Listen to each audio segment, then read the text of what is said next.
Тополь бальзамический. Используют почки, кору и листья. Но сегодня мы говорим о почках. Самый выдающийся талант тополиных почек – это моментально снимать приступ даже самого застарелого кашля.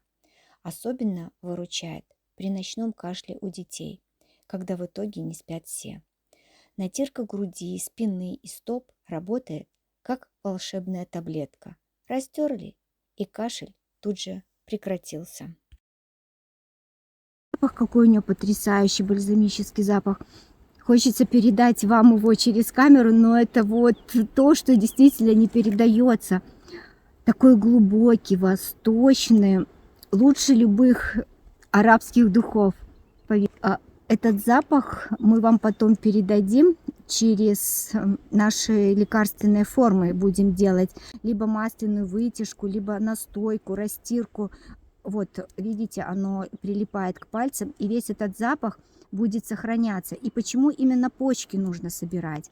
Потому что в почках максимальная концентрация действующих веществ, потому что именно из почки будет образовываться стебелек, листик и веточка.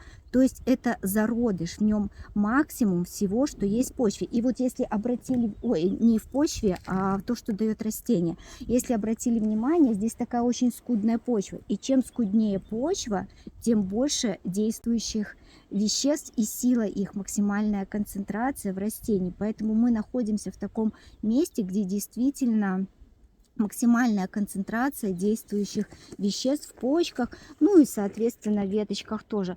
Поэтому я точно знаю, насколько эффективны препараты, которые мы сейчас будем готовить. Вот когда почечку, смотрите, ее вот разминаешь, она прям чувствуете, слышите, вернее, она липкая, вся смоленистая, вот, смола блестит. Излюбленный способ приготовления почек – это является их настаивание либо в спирте, либо в масле. И потом этот панцерат можно использовать, чтобы делать мазь. Она не только божественно пахнет, но и может быть использована для снятия боли в мышцах, растяжений мышц, ревматической боли и ушибов. Растения действуют по-разному, и предполагается, что тополь модулирует воспаление и напрямую снимает боль. А знали ли вы, что прополис состоит именно из смол тополя собственными ферментами пчел? Они собирают, и главный компонент прополиса – это вот этот липкий клей смолы тополя. Масло на тополиных почках сохраняет соблазнительный запах тополя и является мощным лечебным средством, которое может быть использовано наружно для заживления ран, таких как царапины или ожоги, а также снимает боль и напряжение больных мышц. Вы даже можете использовать его как увлажняющее масло для защиты и успокоения кожи. Я всегда его использую после бани. На наших фиторетритах, которые проходят в нашей усадьбе, мы делаем тополиную мазь, используя мацерат.